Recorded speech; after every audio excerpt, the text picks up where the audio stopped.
Welcome to Ignite the CEO Within, the podcast where we dive deep into the minds of top business leaders to ignite your inner CEO. I'm your host, Mark McFatridge, founder of Quaid, and with each episode, we bring you inspiring conversations with CEOs and business owners who share their experiences, insights, and lessons learned along the way. Get ready to be motivated, empowered, and equipped with the tools you need to succeed in your own leadership journey. Let's ignite the CEO within you. Welcome to Igniting the CEO Within podcast. I'm Mark McFatridge, founder and CEO of Quaid, and I'll be your host for this next 30 minutes or so. Each episode, what we've been trying to do is to shine a spotlight on a leader in the Quaid community and to talk about their leadership journey, their roles leading up to where they are today, how they got there, who influenced them.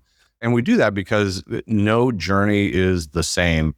And, I don't want to say that anybody can be a CEO or a business owner or an executive or an entrepreneur, but man, there is no prescription on how to get there. And so we've had a blast bringing people on and hearing their stories. And then we'll start talking about a topic that they have a passion for and have displayed in spades. So I am really pumped to bring on my friend Hunter Kasten to Igniting the CEO Within. Hunter, thanks for joining us, man. Yeah, thank you, Mark. Super honored to be on. Appreciate it. Very cool. You say that now. We'll see where it goes and see how honored you are at that point. But for those of you who don't know Hunter leads a facility solutions group here in Indiana and is now leading an expansion into Ohio for the first time. I've been blessed to know him for the last 3 or 4 years and just watched the incredible growth of FSG in Indiana under your leadership. It's been amazing to see how that growth has come about. So congratulations. Yeah, thank you. It's definitely been a journey, and appreciate everyone that's been there to be supportive. But thank you very much. Yeah, absolutely. So, like I said in the leadoff, one of the things that we'd love to do is to just share that journey to becoming a leader. Like you've taken on an enormous responsibility at a young age, at least compared to me, you're young, but at a young age, you've gotten some amazing experiences and have taken this literally from scratch and have grown it. But how did you get there? Like just share with us your journey. I've thought a lot about this over the years, and I do it from the perspective of just trying to understand, but also share. So for me, I had to kind of grow up early is really what happened. So, in, we'll say high school age, right? My father got diagnosed with Parkinson's and Alzheimer's, and I had to kind of step in and help take care of him. So for me, I think that was a big pivotal changing point, right? Where I wasn't quite a kid anymore. All of a sudden I was more of an adult. And then I just kind of took that, I think, as things progressed over time, right? So as I got into college and I was trying to figure out what I wanted to do, I had aspirations of being an accountant. And to be totally honest, when I transferred from junior college to state school at Kansas State, it was too hard. It was too hard for me in order to progress, right? I worked full-time in Houlihan's, of all places, at the student union there at Kansas State University. And it was just too tough to maintain the GPA that I needed in that curriculum. So my now wife actually said, well, why don't you look at something that you've been kind of involved with over the years, which was construction. So I said, absolutely. I think that's a great idea, right? I never kind of put two and two together, how that would compute coming out of college. So we walked over to School of Engineering and I enrolled and hence came out construction management, right? So, I think that there's some things that in life point you in a direction that you didn't think would happen. And I'm so thankful for my wife because she's the reason why I'm here today and doing what I'm doing at the level that I'm doing it. But right out of college, first job, I worked for a company that we specialized in energy projects. So we did the time LED lighting, which was super popular. We did HVAC, geothermal, we did solar, we did insulation, we did reflective roofing, right? So that exposed me to a lot of different elements within construction. And I was actually brought on to be a project manager and also be the safety director because coming out of school, I had OSHA 30. Well, I kind of learned, and I think the owner of the company kind of learned, I'm pretty good with sales. And so I quickly moved into more of a sales role and then thus became sales manager. We built this operation together. And then it kind of got to a point where, I had my first child And I was doing a lot for a little, ultimately, right? It was a small business, and it's been great to me. I learned a lot. I was about 8 years into it almost. And I started thinking maybe I should look for something a little bit bigger out there. I'd created some good contacts in the industry, and I landed at FSG. My boss at the time, his name's Steve Frank. He's still in Kansas City. Brought me in, kind of had a open book of what my role was going to be, and just come in and help. Well, I helped, and I helped in a big way, fortunately. And I was helped, create some processes, work with the sales team, work with the operational team. I'd had the benefit in the previous job of doing every job. And now it was time to really kind of focus in and figure out, where can I really help support this operation and grow it? So that's what I did. And things went really, really well, to the point where when there was an opportunity in Indianapolis, I was offered the conversation. And then from there, I relocated from FSG in Kansas City to FSG in Indianapolis. So that's kind of the long and the short of the story of how I got to FSG Indy. And then once I was here and, had the keys to the building, so to speak, it was just kind of on me to figure it out. I had support. I would say I didn't, but you have to learn a lot about running a company, as well as learning all about a market that's specific to the company and how the company's growth is. So that's me, and that's where we are today. And then, things have gone so well in Indy that I feel very passionate about where we are, and the company supports me at a high level. And that's why we're going to Cincinnati. Here we come. That's awesome. Go back, Hunter. I think the part about at a really young age having to grow up, right? And we're going to talk in a little bit just kind of about the team and putting the team first. Like, that was almost forced upon you at a really young age too, right? Like, you had to do right by your family before you could ever do right by yourself. Is that, am I reading too much into that? Or is that's kind of where that core principle came about, right? Absolutely. I think that, everybody has their journey, right? Everybody has their story. For me, just transparency perspective, right? Parents were divorced early on in high school. And then, someone needed to take care of my dad. And through that, I had to deal, I had to be power of attorney.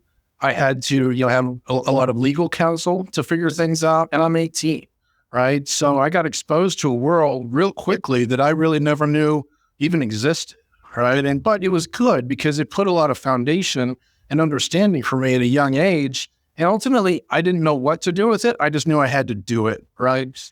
And I think that that's a big part of being a little bit of an entrepreneur, right? You feel this drive that you've got to go and do and figure it out and just keep moving forward. And you can put yourself in those situations, or you can be put in those situations. And at a young age, I was put in that situation. And then later on in life, I was able to apply that from the business perspective. Man, I love your phraseology of you just gotta look forward, right? I mean, it's always forward movement. It doesn't matter what happened and how you got to where you are. It's where do you want to go, and let's go, right? Let's not sit here and dwell on where we are and how we got here. We got some shit to do. Let's go. Absolutely. I think and that's a big part of just how I am. That's my attitude when it comes to the business. And, you try to provide that example for your employees, and then try to help them see that, right? And them try to adopt that as well. Because if we're all paddling in the same direction together at the same speed, right, we'll get there a whole lot quicker. Yeah. At 18, I can't even imagine having the responsibilities that you did. What did you have some mentors and people that you were able to lean on, or role models, or some people that kind of, took you under their wing that said, hey man, you're going to be okay. Let me help you get through this. To be honest, no, I did not. I had friends, right, in high school, but, none of which really understood the gravity of the situation. And I was trying to be a kid at the same time. What I did have, though, kind of on the tail end of things, I did have my grandparents, and specifically my grandfather. And to color that in a little bit more, he had a couple of businesses of his own in Colorado. And ultimately, I was thrown a little bit of a lifeline. So once I'd gotten through high school, he said, hey, why don't you come live here, right? And you can work with me. I can show you some things and help me kind of with some habits, some due diligence. He was old school, right? And so it was 7 a.m., 7 p.m., right? Half hour lunch. I mean, he punched the clock when there wasn't a clock to punch, right? It just set a good standard and pace for me. But in terms of navigating those things, at least independently, I really didn't. It was, I should say that. I mean, the VA was very supportive, right? Because my dad served in the military. So they helped me with a lot of it. But outside of that, I didn't really have much. And it wasn't that I was in a shameful situation with it with my peers. It's just, how do you explain that, right? That makes the story even more amazing. So congratulations on fighting through all that and doing the right thing. And, at 18, that's a lot. That's a big burden to bear. So that's huge. I'm sure everybody's thankful for that.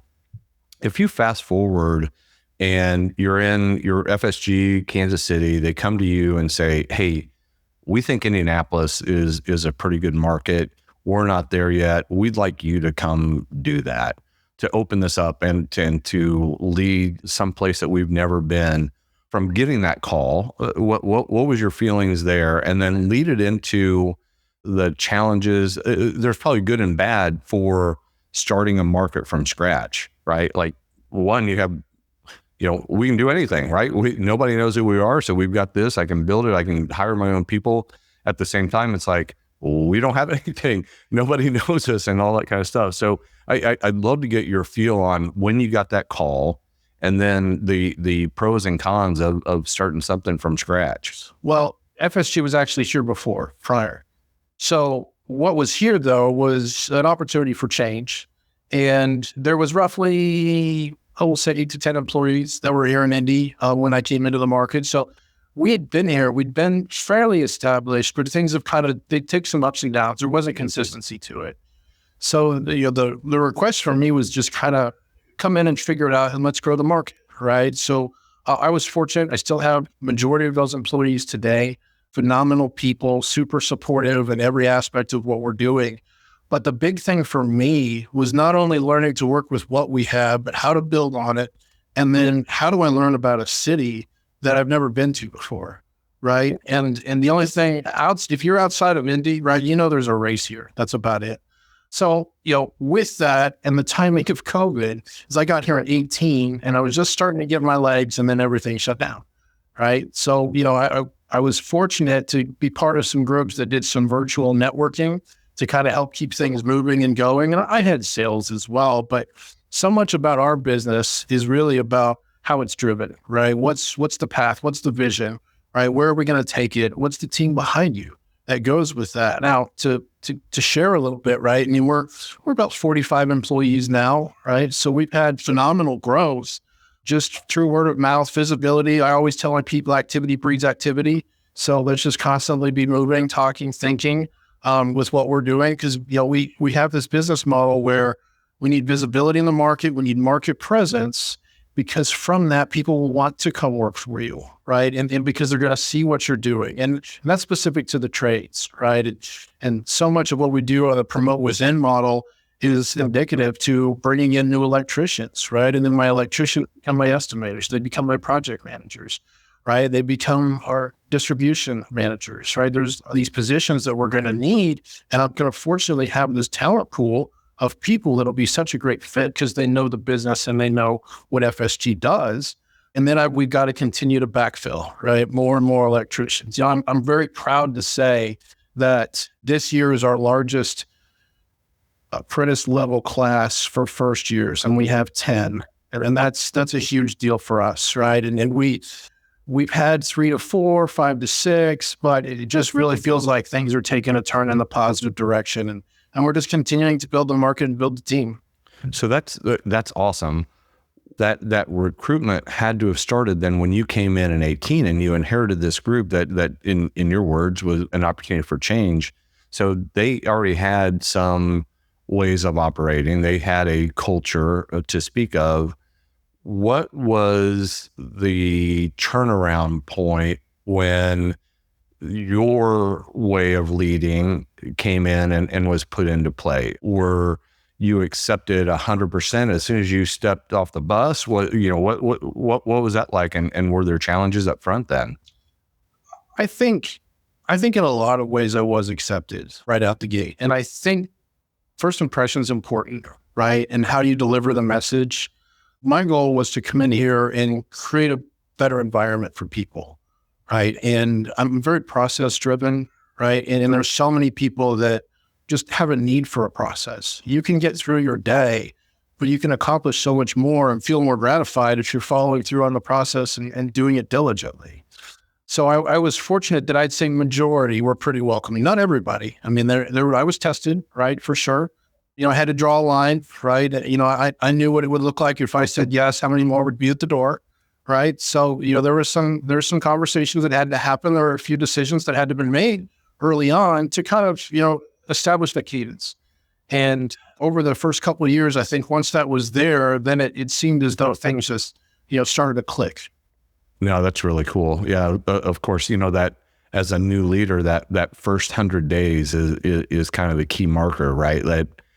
That everything up until that 100 days was your predecessors, and everything from 100 days on is yours. And so you have almost a finite amount of time to establish kind of where we're going, how we're going to get there, start to identify what roles everybody's going to play and what that means to the team. And one of the things, Hunter, that I've loved watching you over the last couple of years that we've been hanging out together is you put the company or the team above individual achievements. And you already alluded to the promote from within. And I think that goes a long way, but you had to establish that mentality of team first. And you talked about being process oriented. Was there a process that allowed you to do that? Talk through that. Autonomy. I think at the end of the day, right, you put trust and faith in your employees, and we are a team together, but you have to allow them the opportunity to make decisions, right? And make mistakes and learn from those mistakes. So the culture for me is really about, right, I'm a servant leader to my team, right? I'm here if you need my help. Here's what your position is. However, we're going to deviate from time to time, obviously, but you're responsible for this. If you run into something you need me, I'm there. But just do as much as you feel comfortable doing. Take it as far as you can.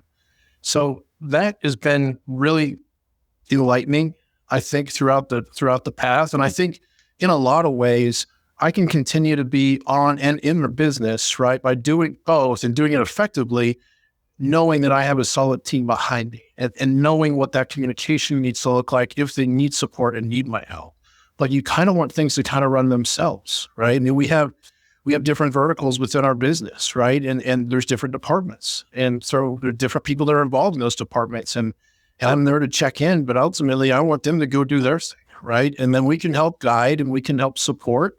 But, you give them this opportunity to kind of be more of themselves. And I think that some take that and they really run with it. Yeah, no question. I think, and you use autonomy. I use the word empowerment. Same thing, right? But for me, there was a process because I did the same thing you did.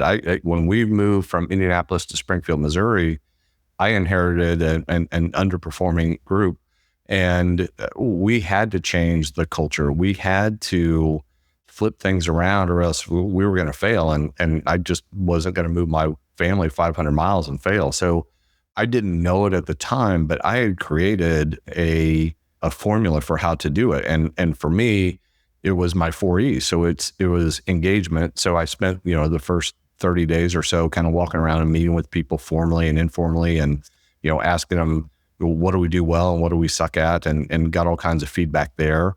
And then what I figured out is we had to educate our teammates on, how do we make money? What's a good client? What is your role in all of this and all that kind of stuff? And only then could we empower them, right? So it was a process. Engagement, what do we do well? What do we suck at? Education, here's how we work. Here's how we're going about things. And more importantly, here's your role in it. And now that you know all this, go get them, Tiger, right? You go do your thing and make the decisions on your own. We'll be here as a backstop, but man, this is about you. And then the fourth E is holding each other accountable. So it's execution and all that kind of stuff. And so you're running in that execution phase because, as you indicated, you've gone from 3 or 4 to 5 or 6 to now 10 folks in your apprenticeship program, and that's huge. And that's got to be a prideful moment for you because it's talking about your culture. That doesn't just happen to get that. And so now my assumption is that you're seeing people that have been promoted from within that are helping you recruit and bringing in this next level of talent because they can see a path for them to be a part of a winning team. Is that fair? Absolutely. I would agree with that. I think that as you find people and it helps them figure out what do they want to do and what do they feel like they'd be good at. Right. I think that that's important versus saying, here's what I want you to do. And so giving that opportunity helps them understand, at least from my side, I think it's more just a position of, I care, right? And I care about my people and I want them to be successful, but everything kind of falls into place, right? At the end of the day, right? Being genuine is so important in business when it comes to not only your employees, but how you go out with customers, right? And then, so I try to be transparent to an extent, right? Obviously, there are certain things, but at the end of the day, we're all people, right? We all want to be happy, right? How do we figure out how we can be happy with what we do, with the majority of our day?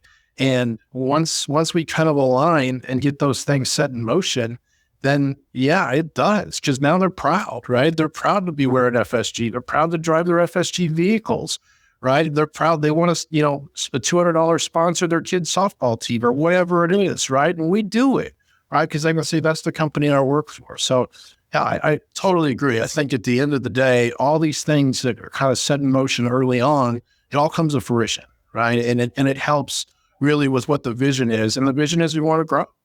Yeah, that's so cool. And I don't know if you found this, but I was very similar in terms of the empowerment piece. And at first, so many people have not experienced that they're like, what do you mean I don't have to come to you for that decision? And they're a little bit scared. They're a little bit skeptical. Like, are you setting me up for failure? Like, if I screw this up, are you going to jump down my throat when you told me I could go do it? Like, did you see that? Did you experience that the first time people were empowered for the first time in their careers, that they're like, who is this guy and what is he talking about? Yes, I would say, and I can think of specific examples of that where it's just, I don't know what to do. What do you mean you want me to do this, right? And so, but you're there to support, right? And help and make them understand you have a safety net, but feel confident in the decision that you want to make. You can counsel, we can talk about it, but I want you to make the decision and we'll see where it goes from there. But at the end of the day, it'll all be fine. We'll work through it and it'll be okay. And then once they go through some of these life lessons, so to speak, then they just continue to have more and more confidence, right? And now you're kind of creating this environment of kind of entrepreneurial minded people, right? We're all going in the same direction. And, I'm so fortunate. FSG is such a phenomenal company where they empower the leaders. That's what they want to do, right? And so the same thing that they show me as a company and organization from a support perspective, servant leadership, exactly what I want to do at our level with our employees. Yeah, amazing. And I think the other thing, and this was a learning for me too, of when you're leaning on people that are in the field that are facing the opportunities and challenges every day, they have a better view of it than you do anyway, right? Like, there's no way that you know what's working in the field. This is my assumption. I didn't, right? Like, I had to go and ask, and I'm like, well, they'd ask me for something. I'm like, I don't know. How do you do it? What are you facing? And I think that just adds to the credibility of you as a leader, that you're willing to go, look, I'm not in your shoes every day. You're seeing this firsthand. So you tell me what we need and we'll figure out how to get it done. Absolutely. I support that 100%. My construction manager, he's the one that tells me no, right? I'm a yes man. I know I am. And, I move at a pretty good clip from time to time. And a lot of times he's going to say no. We'll look at it, right? But I'm also the one that tells him yes. So I think in a business environment, right, you need to have that balance from time to time. No one person knows it all. No one person has it all, right? But if you have a team of people that can help you accomplish those high-level tasks, those initiatives, those drives, right, then that's what can help you be successful with it. So it's so imperative that you kind of identify where people can really help support you as a leader, and then you do it with them, and we do it as a team. Yeah, that's great. So I assume that you have multiple generations that are working on your teams. And so you've got, kind of old heads like me, and you've got young kids that are coming out and doing this. How are you seeing different generations react to your leadership style of team first and empowerment and autonomy and all that kind of stuff? Are you seeing any differences? For sure. And some things, I think that it just certain things happen easier for certain people than others, right? So ultimately, you'll be in an environment where people are seeing what you're trying to do, but yet aren't fully committed to it, right? And a good example of that would be if you take someone who needs to be micromanaged, right? It's just their nature, right? It's not a big strength that I have, is micromanaging people, right? I'm not, that's not really where I'm trying to go with things. But eventually, right, it becomes kind of a challenge for me. So I continue to work through it, right? And I make myself better. And at the same time, help them understand what we're trying to do collectively.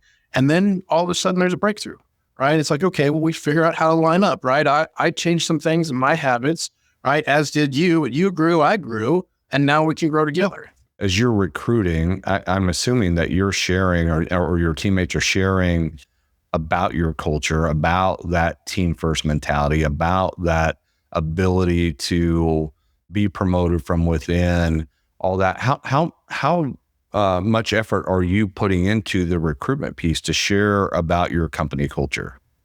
So I have one real dedicated recruiter, and she's been with the company 19 years. So that tenure helps, right? I mean, I've heard him say on the phone, I wouldn't still be here for this long if it wasn't a great company, right? But then that same individual, right, when I first came here, he was in the field. He was an electrician, right? And then he raised his hand one day and said, I want to do something different. And I said, okay, well, let's try to figure out that path for you, right? So it started in pre-COVID, but he was in a business development role, and he was just helping us generate business and hitting the streets really, really hard. I mean, he was driving around at night, taking pictures of lights that were out, signs that weren't working. He was printing it out, putting a business card on it, and take it to the owner the next day, right? So just real team focus. I love what I'm doing. I want to help support. And then when I got into this tipping point and we really needed field staff help, and I had to focus on really the recruitment piece. And I have tried so many different things, temp labor resources to, word of mouth the best we could, trying to encourage our current, field staff to help. And we weren't getting the results we wanted. So I looked at this individual, and actually I'll tell the story. It came from another employee that said, hey, he would be a great fit for that. Right. And I started thinking, I was like, you know what? He would, because he loves the company, he loves the people, he loves what we're doing. He's seeing the growth. And boom, it's like it just all meshed together and it aligned. So that's an example of one, employee, but I would for sure say probably throughout the gambit, right? Everybody kind of has that feeling. And when we meet and we say, hey, we kind of need this hire. I've already got salespeople thinking, well, I know this person, or I know that person, right? So the culture is so important there, being on the same page and making sure that we kind of are all going the right way together. But it happens, right? It's organic, but it's also deliberate, right? So it just, it's what you want to have happen kind of happens in a certain way. And then ultimately you look at it like, okay, well, this is how we got here. Funny how it all works out. Hey, do you have any advice for new leaders as they're looking at coming up on maybe their first leadership role or even moving into the president role or a CEO role or whatever? Any advice that jumps out for you? For sure. You be confident in yourself. Right? I think that's first and foremost, right? And look inward, right? Know that you can always improve. I read a lot, right? I think that reading is very important. You can learn a lot from reading. I always recommend that just go out and get some high level books, right? And just start reading what different styles are. But don't think it has to be a certain way, right? You need to lead what fits best for you. And I've found, and I think I've found this opportunity where I've been given, we'll say, the support and confidence to just be myself, right? And so by being myself, right, that's what's made me kind of go to the level, but then also being so open-minded to feedback, right? And don't be sensitive to things. Accept criticism, right? Take it, right? If someone sees something, I want to hear it, right? I need someone to tell me they don't like what I did or how it was done, because I need to improve, from that. But don't feel like I've got, I need to be that person where others around me feel like, well, I'm not going to correct him, or I'm not going to say this or that, right? I think so many times leaders get to that point and people are shy to do so. So I try to empower my people to tell me that, right? I'm not going to get mad at you. You see something you didn't agree with, I'd like to hear your feedback on it. So be open-minded, but be yourself. I love it. That's great advice. I really appreciate that. Honestly, we could go on for another couple hours, but we've got to bring this thing to an end. So we end every episode of Igniting the CEO Within by asking our guests to provide their I believe statement. So Hunter, what do you believe? I believe I'm only as strong as my team. It's almost like we scripted this thing, right? That this is the topic of choice, and you came away with that. I knew in my heart that you were going to come up with something along those lines. So I am not surprised at all, and just so proud of you and to be able to watch what you're doing and how you're doing it, and what you've done in Indiana and what you're about to do in Ohio and Cincinnati, and it's just, you are killing it, man. And I am so proud that you are in the Quaid community and you let me hang out with you once a month. It's really cool. Well, I do want to leave this with you too, Mark. I mean, Quaid's been phenomenal for me, right? It has been a huge piece in me helping understand things, creating relationships that are, personal in nature, but also are professional, right? So getting to that point, helping me even grow the business even further. So what you're doing has been phenomenal, and I highly support it. Awesome, man. Thank you so much for that. Folks, there it is. Another episode of Igniting the CEO Within. I'm so grateful for Hunter for taking some time and hanging out with us and sharing his journey and his insights. So until next time, keep igniting that CEO within you. I'm Mark McFatridge. I'll see you soon.